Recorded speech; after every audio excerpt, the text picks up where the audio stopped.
Tingnan nyo mga puno ng saging dito guys. Lininisan ni tatay kaninang umaga guys. Oh. Ito guys. Oh.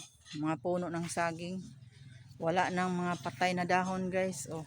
Tinanggal na lahat ni tatay. Oh. Ito guys. Oh. Oh. May bunga siya guys. Pinutol na ni tatay guys. Oh.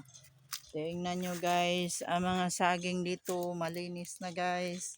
Tinanggal ni tatay yung mga dahon ng mga laya guys.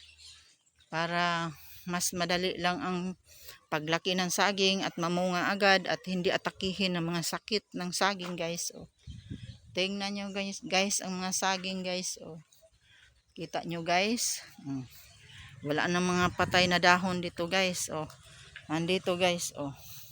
Dito tinambak ni tatay ang mga dahong laya dito guys. Oh.